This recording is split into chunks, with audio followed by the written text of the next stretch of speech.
Hey everyone, welcome back to the Home Care Strategy Lab. I'm your host, Miriam Allred. I hope everyone's having a great week and a great wrap up to the end of 2025. Today in the lab, I am joined by the founder and CEO of enCappture. I've got Denise DiSano with me. Denise, it's a pleasure. How are you doing today? It's a pleasure to see you and be here. Thank you so much for having me. Doing great. Awesome. I've been looking forward to our conversation. You've been a busy woman with your business and with your family and with the end of the year. I know how that goes. So I'm glad that I could sneak you in here at the end of 2025. I think a lot of people know you. You've been on the speaker circuit, you're at a lot of conferences, a lot of franchise conferences. You speak often in the industry. And I think more and more people know you and are familiar with enCappture. But let's go ahead and start with your background. Tell us a little bit about what you were doing before home care and then what led you to start enCappture and what you're up to today. Sure. So, what were we doing before home care? Well, we were focused, with our mobile app platform for any business. So we built customized apps for associations like Harvard Alumni Association, large construction firms in New York City, art organizations, even foundations like Crohn's Colitis Foundation, where we built a really cool, unique app. It was a bathroom locator, and we called it "We Can't Wait." So we really worked with all kinds of companies. And our goal was always to equip any company with its own mobile app that was built to focus on three key areas. And it was always around simplifying communication, boosting engagement, and providing a place to act as their own hub. Because for everything they needed, they want to make sure all their stakeholders had it in their hands. So really, no matter what type of business, what we realized is that they were all drowning in the same thing, that disjointed communication and scattered tools and that low engagement. But it wasn't until we were introduced to home care that we really saw the stakes of that kind of chaos. Because, in most industries, a breakdown in communication is just kind of like a hassle. But in home care, it's dangerous, right? It means poor quality of care. It means families panicking. It means clients losing trust. So that's when we realized that this industry didn't need another tech tool, but it really needed infrastructure that only an agency's, own mobile app could provide. Super interesting out of the gate that the same root causes apply to most industries is what it sounds like. When you say you've been building apps for all these different industries, it kind of boils down to communication and infrastructure and technology tools. Did you spend more time in any one industry prior to home care, or have you always been across the board in a lot of different industries simultaneously? We really were across the board. I mean, pretty much for the life of enCappture until a few years ago when we decided to really niche down and we wanted to really go deep in an industry, because what happens is that you end up wanting to, help every industry and specialize features towards that industry. And it's really hard to do that when you're talking to everyone. Mhm. And then in home care, for the past few years, agencies came to us to reduce caregiver turnover because, that was a big buzz. But what we were realizing is that they were gaining operational clarity, and then their staff was more confident, and then they were having the capacity to grow. So whether it was like adding new services or deepening their referral relationships, or even turning now their loyal caregivers into strategic partners. So this evolution, from any business, needing a mobile app to the home care industry, and then seeing them even evolve working, with us has been really exciting. Mm. Backtrack just a little bit. How did you land on home care? It sounds like you were spread across a lot of different industries. I imagine you had a home care client that kind of led you down this path, but I think you mentioned even before this call personal experiences, looking where, the trends are going over the next couple of years, like why home care essentially for enCappture? So when we decided we were going to niche down, we were actually looking at two industries. One was commercial real estate because we work with a lot of buildings, especially in New York City where we're based, and home care. And it actually came down to a personal decision. Having a grandmother that was 99 years old, had an in-home caregiver working with her, And there was, always discrepancies on what she told us and the caregiver told us. And living an hour and a half away, we really didn't know or have insight into what was really going on in her home. A funny like story. We've been talking to the caregiver and she'd be like, "Oh, she did great today. She had all her meals because we were worried about her eating." And then I would talk to my grandmother. And she's like, "I'm hiding my lamb chops in my ice cream container, and I'm not going to eat when anyone's here." And we're like, what's really happening? So, I really felt that we could go into home care and help the different stakeholders and the different relational pieces within there. And I just felt like we can make a difference as well as then bring a platform that I really feel brings all those people together in one place. So, talk about the state of technology in home care today. You have been doing this for several years in home care specifically. And so, you and I both have seen an evolution of technology over the last couple of years. And we're in the hockey stick of AI right now. But what's your take on kind of the good, the bad, the ugly of technology in home care today? Well, you're absolutely right. Home care has been handed tech that often feels disjointed, right? So the EVV, the payroll, the compliance software, it's been built to manage operations, but in silos. And the most underestimated cost in this industry is the cost of poor tech decisions. And agencies often add new tools to like fix issues, which they know actually causes fragmentation, but they feel like they don't have an alternative. When caregivers are expected to juggle multiple logins, apps, and communication channels, the result is confusion. And they feel disconnected and constant hand holding from the office. And that basically eats up, their team's time and it leads to burnout on all sides. So I feel like the real cost is lost bandwidth. The staff, gets stuck in the weeds and they lose the capacity to grow. That's why, like, eliminating that chaos first through consolidation is powerful. And, it surprises agencies all the time and how much time they get back and how clarity, like, often gives them that foundation for real growth. You know, I also like feel like the good news is the agencies really do want to solve this. The bad, news is that like most tech stacks just add more systems to an already, fragmented environment. And what we've seen is that more tech, like without a central purpose, you know, and with bolted on features, kind of makes things worse. Like I don't know if you've seen this, but like when an EVV or any other kind of software, they realize they need to add some more features, and they start bolted on. Like here's I know you use EVV for visitor verification, but now we're going to use it for like a daily survey for caregivers.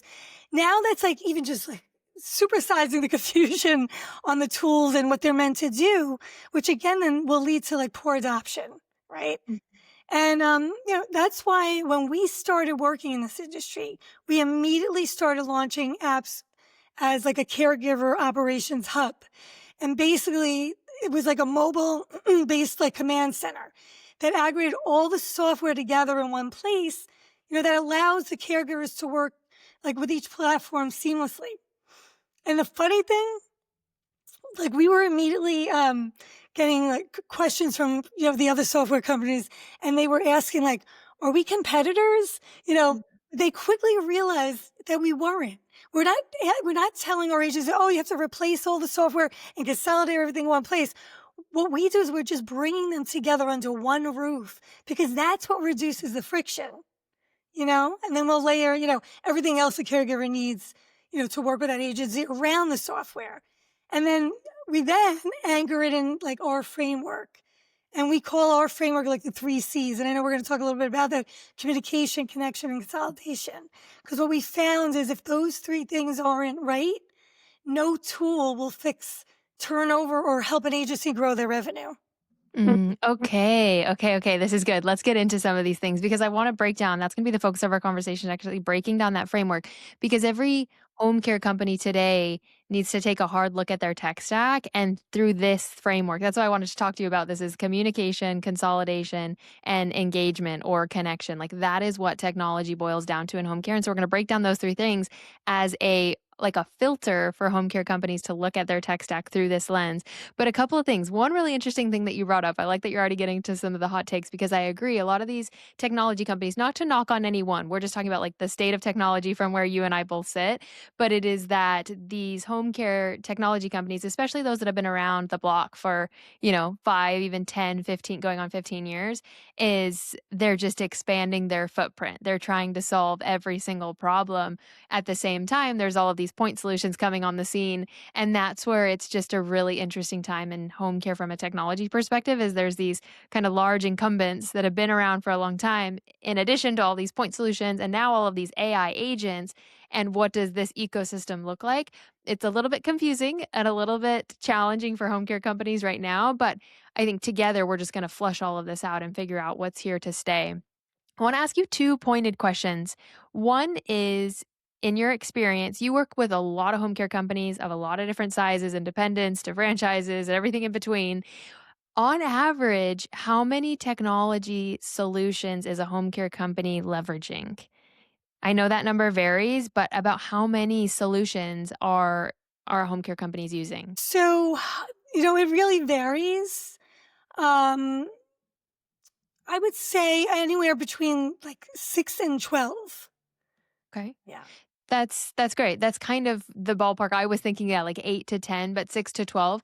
And my next question was gonna be, because you work with different sizes, 6 to 12 is a decent range, but I guess what I'm surprised is a lot of startups and small home care companies, they sign up and jump on board with 8 to 10 solutions out of the gate, and then you also see a $20 million company, a $50 million company, they're also using 8 to 10 solutions. So I wanted to kind of ask you, like, is there actually a lot of variance or is there less variance than we may actually think when it comes to the size of a home care company? There's less variance. They're all using the same types of technology. They're all, they're all the basic technology that kind of grounds the management for the staff and for the caregivers in the field. It's the EVVs, it's the EMRs, it's the training, the tools, the communication tools, rewards and recognition. They're all basically using the same tools across the board. Yeah, which is part of what I would think is interesting because we're going to talk about consolidation in a few minutes. And there's this like challenge as a company scales, they want to solve problems with technology. Like this is 21st century, they want to solve a problem with a software per se, but then your technology stack can go from 6 tools to 10 tools. And then there's this like breaking point where, okay, we're using too much technology and not enough humans. So that's kind of the crux of what I want to talk about today is what should be automated, what should technology do versus what should be manual and in person, et cetera. So that's kind of why I wanted to like lay the groundwork of some of these questions. My other question is, so say a company is using 6 to 12 tools, how many of those tools is the caregiver interfacing with?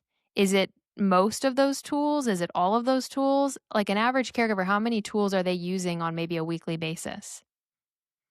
They're probably using more like 3 to 6 of the tools, because they're really, using the tools that help them to do their job. And when they get confused, sometimes the adoption isn't there. Like we hear so often that they're not using their EMR to clock or their EVV to clock in and clock out, or they'll forget because things get complicated and then they get confused. So they're not using as many as they'd like them to use, and also because again, it just causes that confusion. But that's part of why I want you to like articulate some of these things because 3 tools versus 6 tools is a huge difference. Most often these caregivers are not technology savvy, and so one tool can be a very steep learning curve for them. So every net new tool that you introduce introduces a learning curve for them, and so that's also why I think this is super important. How many tools are their caregivers interfacing with on a daily or weekly basis? And you want to reduce that as much as possible, right? What's your take on that? Um, Typically, when we start working with an agency, Well, we kind of try to think about what is the true price of the tech sprawl. Is it the low tech adoption and increased caregiver connection, and is that what's leading to the turnover? And we always ask our agencies, and this is a really fun question because this kind of relates to it. Um, Describe for me your orientation when the caregiver comes in.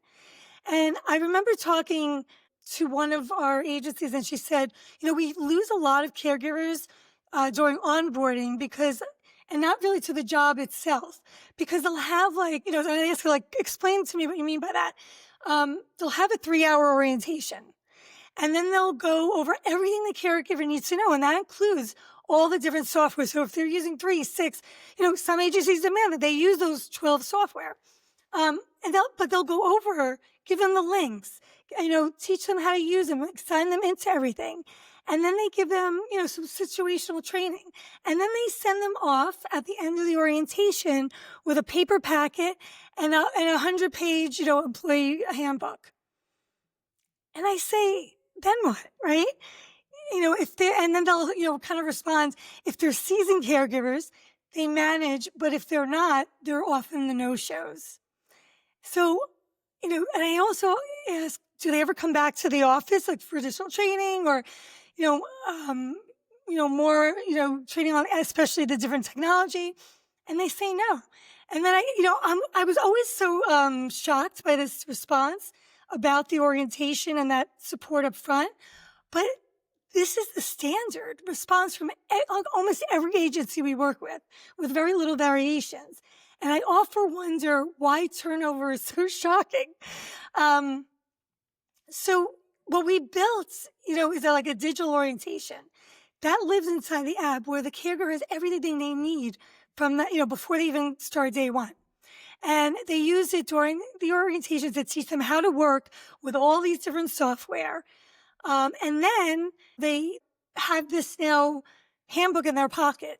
So now they know, here, this is the EMR, but we consolidated with FAQs around the EMR, videos on how to use it. So there may be this tech sprawl, but we knew that this is such an issue. So now let's bring it under one roof and let's help them to figure out how to use it. Because at some point, you're not just paying for the software, but you're paying in lost caregivers, the burned out staff, and then client churn. So, and often they don't even see the cost until it's kind of too late. And if they want high productivity and high satisfaction, they must make it easier for the caregivers and families to work with them. Yes, this workforce wants to spend all of their time caring for people. This technology piece, like you bring up, it is a source of turnover because they want to spend their time taking care of people. They don't want this burden of documenting, signing in and out, chasing down their pay stubs. Like there's this whole other layer that discourages them or dissuades them. And so that's why this is so important is to solve and simplify technology so that it's the last thing that's causing turnover. It should not be causing turnover in this industry, yet it is. Like you said, in orientation, they get hit with 8 tools that they have to log in and out of every single week. That's an instant turnoff. Yes. And so we have to make it as simple and seamless as possible for them while also getting the work done. There is a nature of this job that is submitting documentation. Like there's no way around that, but how can we do it in a way that's conducive to them and then also encourages them to spend the most of their time caring for the people because that's what they want to do. Let's talk about your framework. I love this so much and I want to get into the 3 C's that you talked about. The first one is communication, and that should be obvious to everyone, but I think of it as the scaffolding of home care. All of this communication that is happening between caregivers, clients, families, office staff, leadership every single day. And so my question to you is around just volume of communication. I know this is maybe another hard question to quantify, but just the volume of communication that's happening in an agency every single day. We're talking texts, calls, DMs, documentation. Can you kind of just quantify how much communication is happening in an agency on a single day? Yeah. So this is a big topic that we do a lot of in-depth work in because we audit communication patterns across dozens of home care agencies because it's the first thing we look at when we set up their app. And so So just take like a basic $5 million agency. We regularly will see about anywhere from like 300 to 500 communication interactions daily. So that they'll, like, if I break it down, it's around like 75 to 125 phone calls. And it's always about similar things. It's about shift coverage, caregiver updates, family questions, internal, back and forth. And that's about 15 to 25 hours of the staff's time, like just answering calls. And what's funny is about 30% of those calls are what we call non-business calls from caregivers, particularly.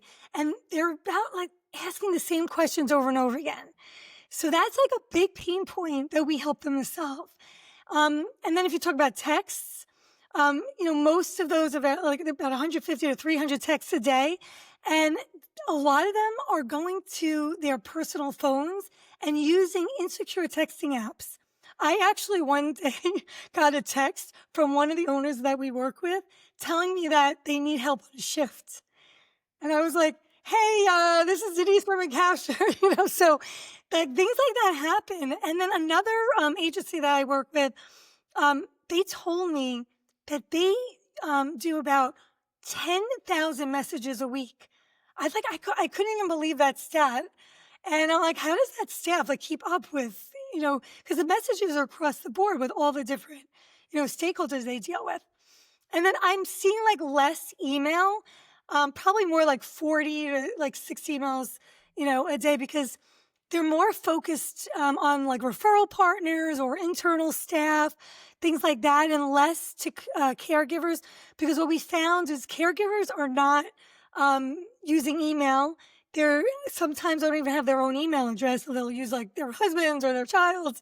So email's a little bit less. And then like across other platforms, like some DMs, sometimes WhatsApp or Facebook groups and things like that, there'll be about like 10 to 30 of those. So again, like on average, it's like 300 to 500 communication interactions per day.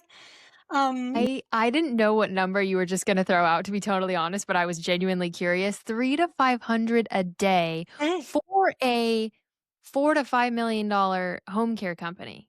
mhm. 3 to 500 a day, upwards of 10,000 a week. Like, that is insane, and I love that you just broke it down by text, email, phone call, DMs. Like, it's insane the amount of communication that is happening, and that's why this is such a bottleneck for home care companies. But I think what's really interesting you said is it's a lot of the same calls and questions coming in day after day after day, and so this is where you and I, like, our technology brains, it's like, "Okay, there are ways to solve for these Exactly. of things." So I already wanna just, like, get into that, like, what can be automated and what should remain manual, knowing that a lot of the questions that come in via text and phone call are the same, probably, like, 25 questions. Yeah. So, it's funny because um, we always, start with a communication plan. And it was, baffling in the beginning, but now, like, really, now that we know, like, the landscape of all this, that there was no communication plan. In most businesses, you build out all your SOPs, but here it was something that was lacking. So our very first, diagnostic we would run is, the who, the what, and the where, right? We would map out what's coming in, where is the breakdown and who's responsible. And then, like, we would start to like install the SOPs for things like urgent calls, structured requests, forms, and things like that. And the funny thing is, like, every time we do this and we talk to the staff, we start at like, okay, tell us about the calls you get to the office. And immediately they roll their eyes and Yeah. they're like, I would get back half of my day without these interruptions. So that's like kind of where we like start to think about installing these SOPs for like urgent calls and structured like request forms, like anything that we could structure. I always think about home care offices as like the old fashioned telephone switchboards with cords everywhere and like one operator trying to connect it all. And eventually, something gets missed. So I always think about it as, it's not only like a volume problem, but it's also visibility. Because the issue is how many of those things fall through the cracks. And then, to your point, like what could be automated and what could be, what's manual. And unfortunately, the vast majority, like 80, 90% is like still manual. And it's kinda like more than that, they're, like, reactive. You know, what looks like communication is really like the staff firefighting every day. Like, a caregiver can't find the shift jobs, or a family calls twice, like, with a concern, and has scheduled, like, 12 texts at once.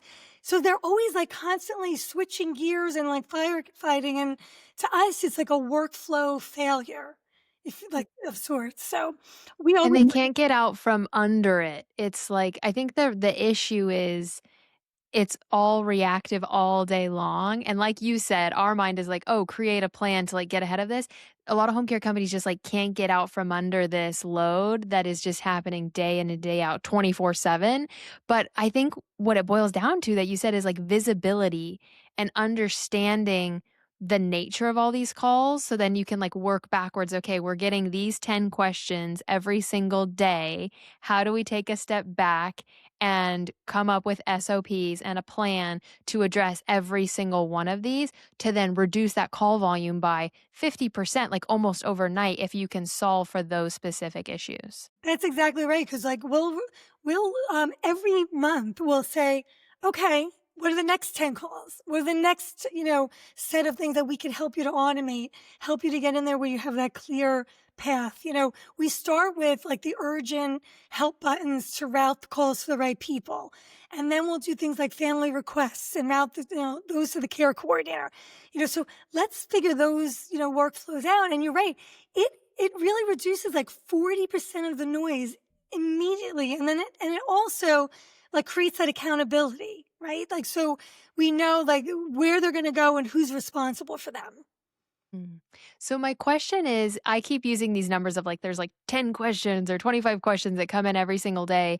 My question to you is like which are the questions or the topics or the areas of the operation that are hard to automate and then to scale? Like I don't know, payroll for example, like back when we were doing like manual pay stubs, like that was a hard thing to like remove and rewrite in an agency, but that's not maybe a big of issue today with like direct deposit and all of that, but what are some of the challenges today that you see agencies really struggle to scale when it comes to communication? Does that make sense? I really, the communication that holds emotion.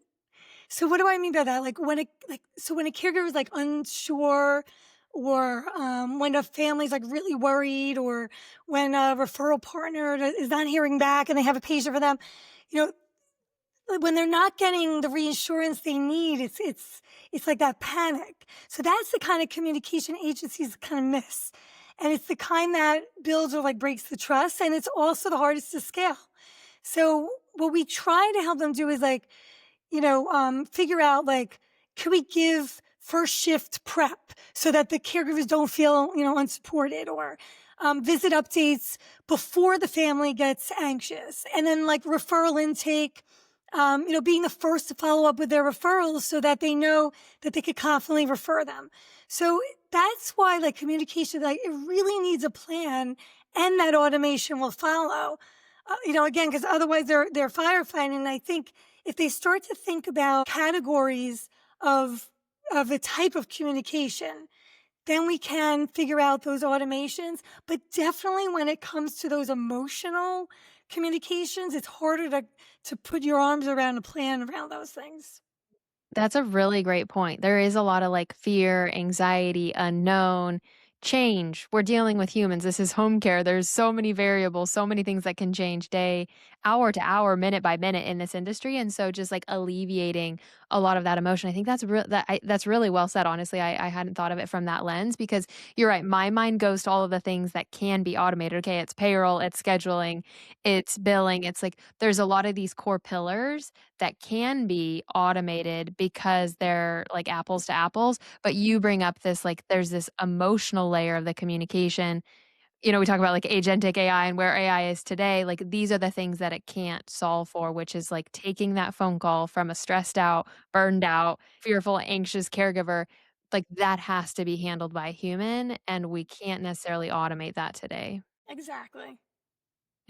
Home care is fragmented. There's caregivers out in the field, there's sales reps out in the field, there's clients all over, there's family members in other states. Like home care is so fragmented in nature, and so my mind also goes to, like, what has to happen in real time versus what can be asynchronous. What's your take on, are we doing that well? Is there more room for, like, asynchronous communication, or does it all have to be real time because it's home care? Like, what's your take on that?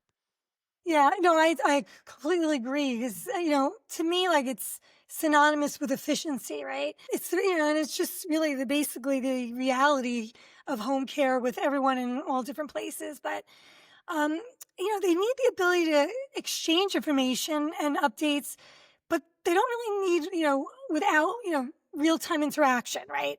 So they should be able to do all those things without having it be like, exactly the same time. And they should have structural flows, for the top reasons families and caregivers reach out, like for shift questions or visit confirmations, supply needs, client status updates, things like that. Instead of a phone call or a text thread, these should be able to go through like a request form or a message feed that could route it to the right person, put like a timestamp of the issue and then create that accountability. And we always kind of like look at this through a few ways. Like, yeah, we find like time blocked logic is very effective. Messages can, all be delivered asynchronously with the right logic. So, for like example, a caregiver can get like a pre-shift, resources in the, right away before they come. Families could get visit summaries at consistent times, and those are kinds of things that could happen, but don't have to be exactly, together at the same time. So it's an expectation kind of like reset. And we coach agencies to set norms and expectations. Like, for example, like tell families, here's how we'll update you and here's how you can reach us. Like that one sentence alone can reduce 50% of interruptive calls. And we think synchronous works. We think of it, as working well when it's really designed well. Mm. The other word that comes to mind too is like low yield versus high yield communication. And I think, like you just said, it's all expectation setting. If you are requesting information about these low yield tasks, this is the way you should communicate that. If it's one of these high yield tasks, emergencies, high important things, this is how you communicate. Like there's two different paths, but in an office, like you said earlier, it feels like they're all lumped together. They're all fires. They all need to be solved right now. But it's all about expectation setting, especially with the clients and the caregivers. Okay, hey, if it's low yield, lower priority things, send us a text and we will respond in 24 hours. If it's a high yield, call in and we will answer, real time or in the next 5 minutes. Like it's all expectation setting, and there's high yield and low yield. But like you said, it's just like explaining that narrative, setting that expectations and rewriting maybe bad processes and putting these things in place. Absolutely. Yeah, I mean, we all know that not all communication is created equal.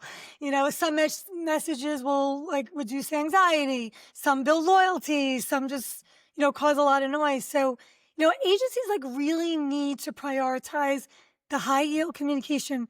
And we kind of look at it in three different ways. Like first, like triage what their systems can actually handle. So if a message is informational, the communication system can handle it. If it's an emotional, urgent, or complex, a human should definitely handle it. And then, we use structures, like we said earlier, like SOPs, auto responses, and app based updates to remove any of those low yield volume messages. And then, like, they should design for those emotional yield types, like a caregiver recognition messages is high yield, and a clear family update after like a difficult visit would be a high yield, and a thoughtful referral follow-up is high yield. So we bake these into the system so they happen automatically, right? And lastly, we kind of think about how do we limit firefighting and maximize the intentional moments, right? The more you react, the less you relate. So we look at communication that it should be structured so that the staff isn't just putting out the fires, but they're starting to build relationships. So, and something like high yield communication builds the trust. And the key is kind of reducing everything else that doesn't. Love something you just said, which is like intentional moments. Sometimes we think all of the high yield has like a negative connotation. It's urgent, something went wrong, we've got to put that out. I love what you just said, the example of like a client makes a really kind comment or feedback about the caregiver, that is high yield. That is just as important as another fire that needs to be put out. Like, that's an intentional moment that's equally important and is high yield. And so that's why this is important for the agency to define what those high yield communications are for their agency. What do they value? What do they prioritize? Good and bad, and bucket those together so that every time that happens, there's like an action or a next step Correct. to leverage like what that moment was. And that kind of leads us into like our second C, which is the connection, because that's the kind of, thing that builds those connections. When you have a family, calling out a caregiver for doing something, amazing, and they're so happy, and that's where, you can't let that go, unspoken and unacknowledged. And in our world, you know, it's not about just, making that acknowledgement one to one. It's really about shouting it out to everyone, so everyone on the team, knows what's going on. We use the analogy of like the caregiver of the week, which a lot of agencies do, most agencies do, and what was happening was, they would, say, oh, hey, caregiver, you're the caregiver of the week, and the caregivers were like, oh, that's so great. But when they had a platform that brought everyone together and built a connection, those became one to many, and everyone knew that this caregiver was the caregiver of the week, which created kind of like the aha moment of that connection pillar, because we realized that the caregivers are so isolated, and they don't even know the other caregivers in their team. So that that's where we really feel like those types of communications are high yield for sure. Yeah, let's move into connection more formally in that there's a lot of silos. We talked about this earlier. Caregivers out in the field, sales reps out in the field, fragmented families and clients across the state or multiple states. There's just all of these like gaps, and communication and technology can help like fill those gaps and create those connections. And I love the example that you just cited, which is bubbling up caregiver recognition but distributing it wider than just the one-to-one, the office recognizing the caregiver. It's like the office recognizing the caregiver in front of the rest of the staff. Are there any other examples like that, even with office staff or with clients, that communication and technology can fill some of those gaps to unite this very like fragmented workforce and fragmented operation? I typically feel that this is where most platforms kind of get it wrong. They're, giving recognition and points for tasks and success, which is great, but they don't build the community. They don't promote interaction on a deeper level. And they don't allow the carers kind of be seen and heard. And this is what I mean. And I think they're great for what they achieve, and it's amazing. But what we have seen is that what they really want is to create like real relationship and loyalty to people, not just the work. So what we see is like kind of building your own social network within the agency. And we see the connection gap show up in like small daily moments. Like they don't know, who to go for help, the caregivers, and they're feeling, kind of alone, or they feel invisible when something they do is right, like what we were just talking about. So when we first started, we created this, caregiver hub. We really wanted it to act as a social network, for the agency, and we wanted them to do like, so to do your question is, what are some examples? Like, our agencies have 150 caregivers. They can't ask 150 caregivers, how was their day, right? So the caregivers leave their job that day and they go home, and they could leave with, problems or issues that happened that could ultimately result in a turnover. But so what we did is like, we said, what if we had a survey in there that they could say, "How was your day?" And then promote that to say, some of our agents like give them a prize at the end of the week for actually filling it out every day, and they got them into the habit. But the importance of it was they feel like at the end of their day, they're coming home to their spouse or partner or whoever, and they're asking them, how'd your day go? And if the 5, 10 caregivers are having an issue, now they have that next action step because now they're going to call those 5 to 10 up. They're not going to call 150 up, but they could call those 5 and 10 up and have that intentional feedback. So now they feel like, wow, my agency is there and they support me and they mitigate an issue before it results in that turnover. So that's been a really, it's so simple, but it's been so powerful. And then other things like giving them a place to share on a social level. Like we have them sharing images of their pets and sharing recipes and holiday traditions. We do challenges so that they feel like they're all working towards something together. And the challenges often have like different, sharing moments in them. And then we make sure that, again, seen for what we call the invisible work that they do every day, and they can share those things that maybe they did well or they, needed help on and having that like mentorship built in there. Mm. I guess I'd last like most importantly, I feel is like just being able to see each other because that's where I feel this industry lacks. Like the caregivers, they may have, they have a lot of interaction with the office staff, but they don't have interactions with each other. So then there is no like team culture, right? How do you have team culture when you don't see each other? Mm. And, and I guess, that also goes back and we all know this stat, from the activated insights, benchmark, Benchmarking report. Hmm. over 80% of caregivers, will leave, in the first 90 days, right? And especially if they don't feel that stickiness. And I think connection is the place where we can build that stickiness.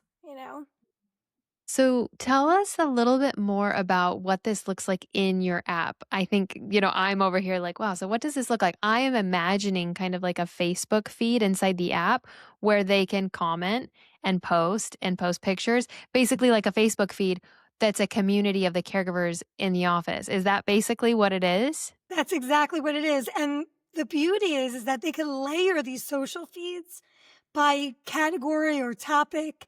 So they can even use that same social feed in our new family hub, and we'll talk about those later, but where they can have a feed on how they're doing, how their loved one is doing, and families could look in there and see that feed going on. So we can use these social feeds for any purpose. So it's really great. And exactly, it looks like an Instagram feed. And you can like it, you could comment and, on them. And so it's been really a powerful tool that they're using. Like you said, it's just building a camaraderie, it's building a community, and it is online, it is digital. And in my mind, it's online and it's digital, but it will feed in-person interactions. It's like, "Oh wow, this group of caregivers is like becoming friends via this community online community. Can they be friends in the real world? Can we invite this group to lunch in the office once a year? Like, how do you use the online community and translate that to in-person human interaction? We see this done across lots of different industries where it's, you meet all these people online and then it's like, hey, let's go have lunch or let's meet up or then the office can help facilitate that. So it's like, get them started online and it is asynchronous. These caregivers are busy. They're working 40 to 60 to 80 hours a week. And so we can't do something in person every single week, but get them to connect online asynchronously. And then the office can help facilitate and translate that into meaningful in-person events and interactions. And it's funny because that's what they're doing. Like more and more, we have agencies saying, can we put an invite because we're going to do a barbecue in the summer and we're going to invite everyone's families. It's things like that actually create that culture, right? It's not just, here's a reward because you clocked in. It's now building a community of loyal caregivers. So then what is that gonna, result in? It's gonna result in less no-call, no-shows. It's gonna be less turnover because now they have friends. They have the office. And we always tell the office, because it's funny, they're so, busy, and we so appreciate that, but we always tell them a relationship takes work. It's not just put up the technology and put up the social board and let it fly. It's you have to be part of that relationship because when something comes up in a relationship, a good relationship, you work together and you work things out, or you share in the joy of an accomplishment. So they have to be part of that relationship, that the office staff, and the more they are, the happier, like, everyone is, like, across the board. Mhm. Yeah, like anything, what you put into it, you get out of it. Same with an online community. It takes work to mediate and moderate and create that engagement and create those connections, but what you put into it, you will get out of it, and it takes a good amount of work up front to kind of build that community, build that engagement, but then it can be kind of like self-serving and evergreen as people start to interact and to connect with one another. And everyone's used to interacting that way, and especially all the caregivers coming up the ranks, they're used to using an app. They're used to being on social and scrolling, and that is their, means of communication half the time. So it's important that, we keep up with that, trend. Yes. So let's talk about the last C, which is consolidation. And I referenced this kind of at the start. An agency can get to the point where they're layering in too much technology. They're trying to solve every single problem with technology.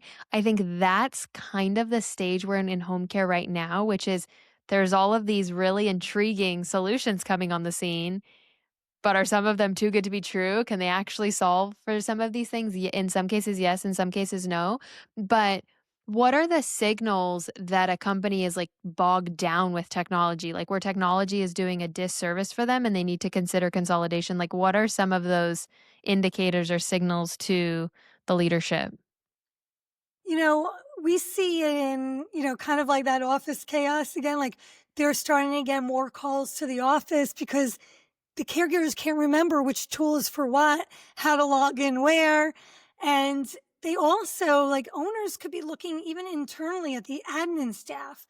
Sometimes they'll start to see, like, the morale start to go down because they can't get their work done because they end up becoming tech support teams. And then also then in turn it starts to affect their revenue. The revenue can be, going down because the referrals that are coming in are not being followed up quickly enough. Because again, like, the staff is overworked with like, just keeping up with helping the caregivers to use that technology. That's when like it's time for consolidation. But when we talk about consolidation, we don't tell our clients, to get rid of the tech because each platform that they're using is doing a good job at their primary function. And the new things out there are trying to kind of automate those functions and kind of pull the staff out of having to do manual stuff. But the problem really, more so is that, again, that they're siloed and it feels very disjointed. So when we talk about consolidation, we're like, let's bring it, all the tools that you need into the one place. You don't have to get rid of them. Let's bring them in and let's really support them to make sure that the caregivers know how to use them. Let's put help videos. Let's put in FAQ. When they go to the MR and they need a website number, let's make sure it's in the app so that they don't have to come and call, over and over again. So consolidation is, also more than the tech. It's all about bringing everything that each of the stakeholders in their life cycle needs to work with the agency and putting that in easy to use, place. And, we started, with helping agencies with the caregiver crisis. But once we helped to reduce the turnover, they gained like this operational clarity and like the capacity to grow. So we started helping them focus on adding like new services and deepening referral relationships, and then turning these new loyal caregivers, through this community that they created into more like strategic partners. And, it was about like giving caregivers like a strategic growth path within the agency. And like this shift has been really exciting to watch. Love this. It's less so I'm almost like eating my words where it's not the technology that's the issue, it's like the integration and the implementation of the technology. It's Correct. how do all of these tools work together, and then how do we convey that to the office staff, to the caregivers, to the families? How do we create kind of those connections and those integrations and then implement it in a way that they're receptive to? And I think, this is also why enCappture has done so well is there are these 6 to 12 tools. How do we get them inside of one app? And then there's all of the integration there together. Okay, here's how the payroll works with the EMR, works with the reward system, etc. It's like bundling them all together, but then also connecting the dots of how they work together and where you need to take which task in which platform, which is where it gets hairy for the caregivers. One other question before we talk about, this coming year and what enCappture is up to is oftentimes, owners become the bottleneck of communication and consolidation. And this varies by size, a 1 million, a 5 million, a 10, a 50, like, but the owners can become a bottleneck where they are still the filter for a lot of communication, oftentimes maybe too much communication. You're nodding your head. You probably see this where the owner becomes the bottleneck. How are you coaching and advising owners to kind of like step back so that they're not this bottleneck? You know what's funny? When we do a demo, we tell the owners, because what'll happen is like we'll be at a conference and we meet all these wonderful owners and they're so excited because they see the vision of their own mobile app to put everything in there and it's everything's consolidated. But what happens is then, they're the bottleneck because the staff doesn't see it or they're so stressed out. So when we do our demo, we're like, you have to bring everyone. Your whole staff has to be involved because it involves helping them also to have that clarity and that ease of use and having their each, own challenges solved and putting in there. So, I know one of the things like we like to do is kind of give them, um, you know, kind of questions to ask themselves, right? Um, is there text that creating clarity or friction for every one of their stakeholders, right? So thinking that through because the number of tools isn't the issue all the time, like we just discussed. It's whether they serve the strategy of all their stakeholders. So we want to make sure, that the owners are, creating that clarity and not the friction because they like all the shiny new things, but they got to make sure that everyone's buying into them. Um, we also want them to think about like, can they track everything that's happening? Like if they have caregiver concerns or family requests or referrals, how many tools does a new caregiver have to learn before they can confidently take a shift?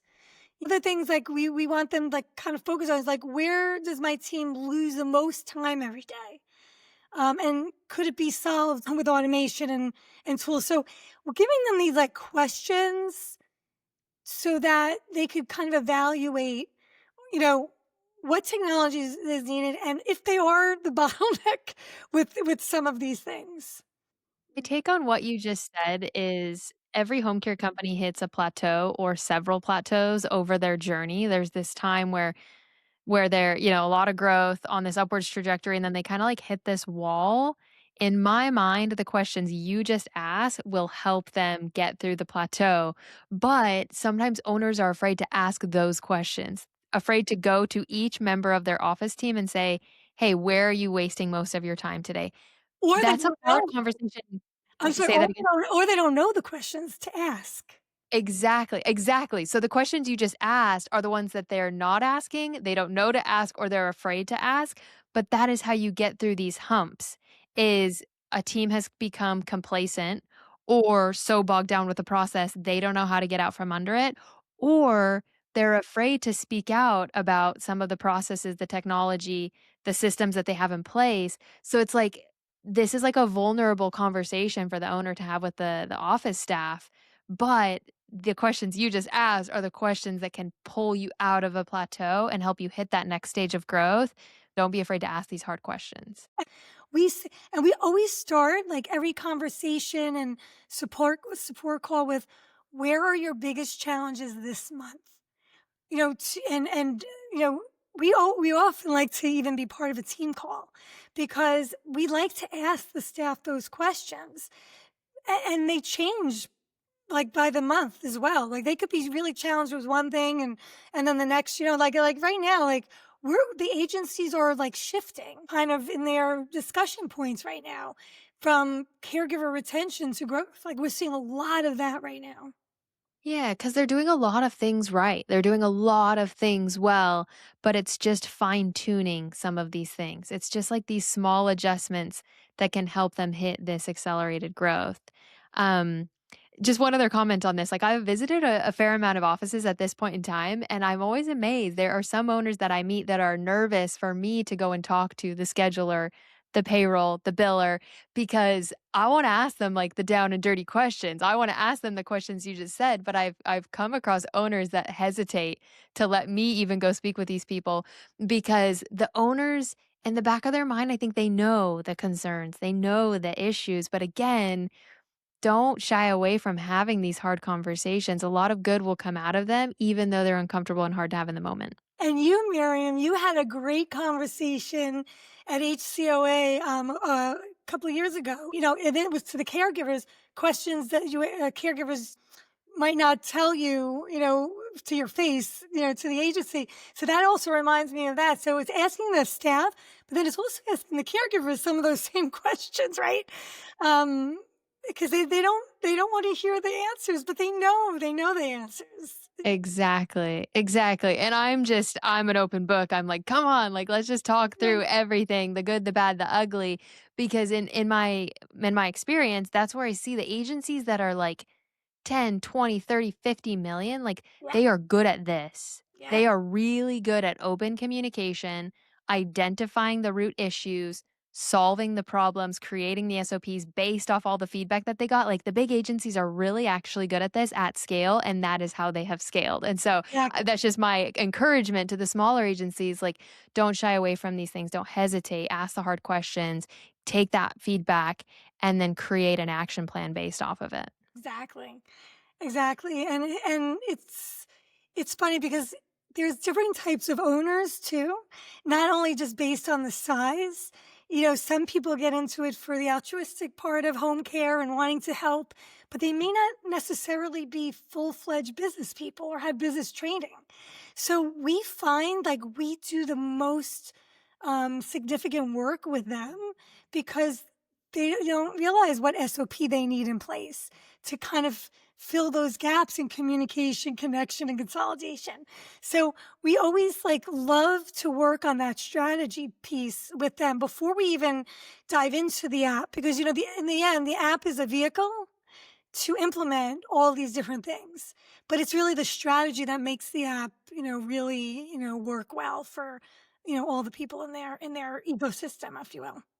You mentioned you have really helped agencies solve for some of the root caregiver issues, like i.e. turnover. You have helped like break this down for agencies and seen a lot of success. So this coming year, I think you all are expanding and going to tackle some other issues. Talk a little bit about the success that you've had and why that's propelling you guys to solve some other issues.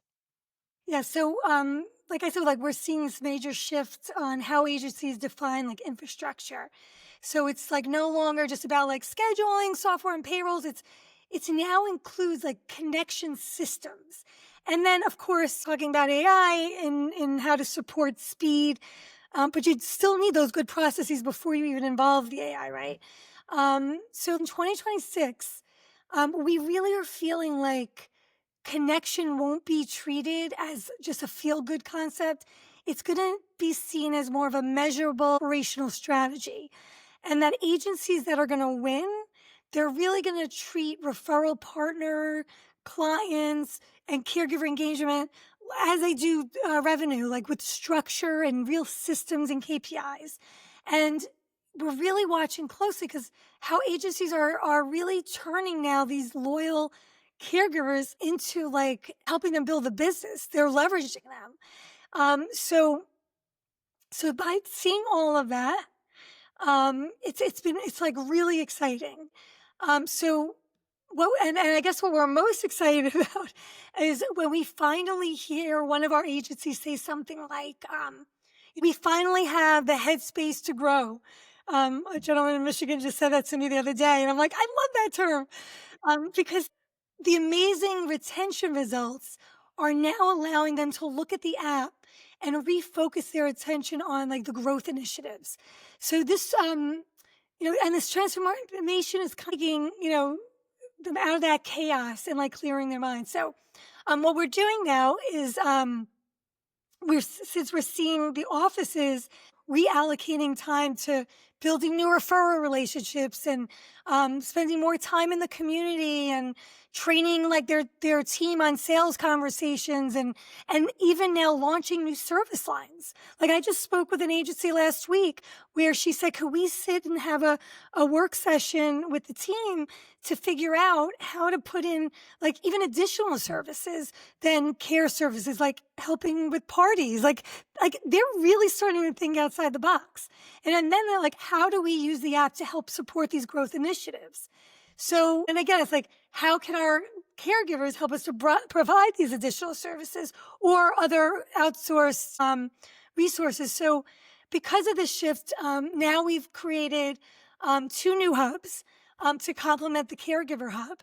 And each hub is grounded in our three C's because they're always going to be the foundation, right? They're all going to always need, the audiences are always going to need those three C's.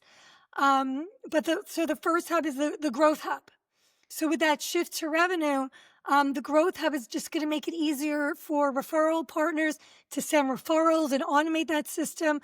And they'll give them immediate and automated responses to the prospect because that's been a pain point.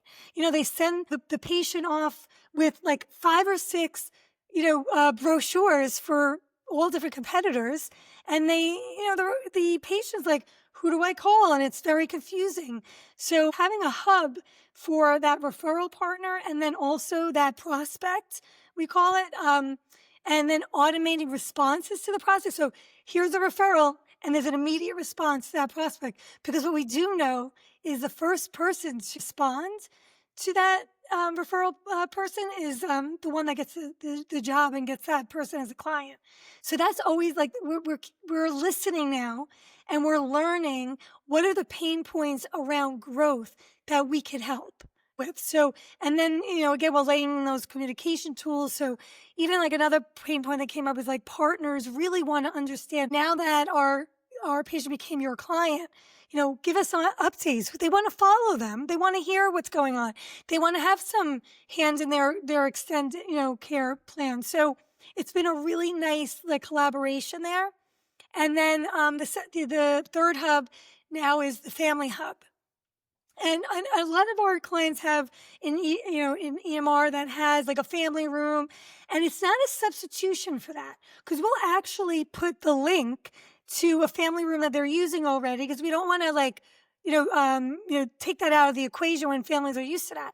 But what it does is it provides new clients with resources, to use within the agency, like their handbooks, like urgent care facilities that are close by, like just different things that they need, to know. It gives them better communication, in different ways to communicate. Like we were talking about the social boards, like layered in different places. So now they have that too. And then making requests a little more simple. And then the most exciting piece of it is creating new like product and service lines, and then the agency is making revenue on if the families are utilizing these products and services. Because why not? Like, in every business, you offer your audience to someone, right? And you get, they usually have to pay for that, right? Mhm. So if you have a relationship with a family law firm that will help and you're offering that service in your app and families are using it, why shouldn't the agency get a little piece of commission or revenue for giving that service to their users or their families in their hub? So that's the kind of thing where they're realizing that till now, caregiver hours have been their product, but can we extend new services to help families. It's all about, in the end, helping and providing better care. So can we offer puzzles for Alzheimer's patients? Can we offer other services for our Parkinson's clients and offer them inside? We even see some clients saying, could we do a subscription model where we could give like more communication and more, and like, it's like so exciting to see this like change in the way they're thinking. So to kind of land the plane on this, we're looking at it as what we call the care cycle method, because all of these three hubs work together as kind of like a flywheel for predictable growth for the agencies. It's a system of care that starts with clarity, it strengthens with the connection, and then we see it scaling with the consolidation. This is so exciting, Denise. I love the passion and the fire in your voice. And I just have loved following your journey the last couple of years. You know, you and I connected years ago, and I remember where you were at then and what you thought then. And you've come so far, and you've spent so much time with these home care companies. And I love how like slow and methodical and intentional you've been. I think a lot of companies move quick. Like we talked about at the start, a lot of companies want to own every single piece of the pie. But from my experience with you all, you've been really intentional in how you attack each of these solutions, and you've been slow in a good way. I mean that actually as a compliment, really intentional, taking it one step at a time and building to the needs that you all are best suited to solve. And I think that's just so exciting. And I love something that you said. I wanted to ask about, 2026 and what's on your radar and what owners should focus on. I love what you actually said kind of towards the start of that comment, which was quantifying connection, which is different than quantifying engagement. We've spent the last couple of years quantifying engagement, and I think we've actually gotten pretty good at that.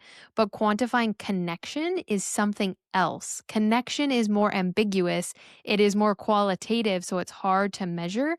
But how can we in home care quantify the level of connection with our staff, with our caregivers, with our clients, and with their families? I think that is something that we're going to continue to work on, which will also become increasingly more important as we rely on technology, as we rely on AI. The quality of connection and quantifying connection will be increasingly more important. So I love that you said that. And I think, you heard it here first. Like something that Denise said is how to quantify connection and making that a focus of next year. Denise, this has been amazing. Thank you so much for joining me in the lab. What is the best way for people to get in contact with you and with enCappture? Well, directly with me, LinkedIn. Absolutely. I'm always there and following you and so many other great minds in home care. And then info at enCappture.com. And we spell enCappture with 2 P's for app. So, yeah, that'll be the best places. Love it. We'll have all of this information in the show notes. Denise, thank you so much. Happy holidays. Thank you for joining me, and we'll stay connected. Thank you, Miriam, for having me. It's always a pleasure to be with you.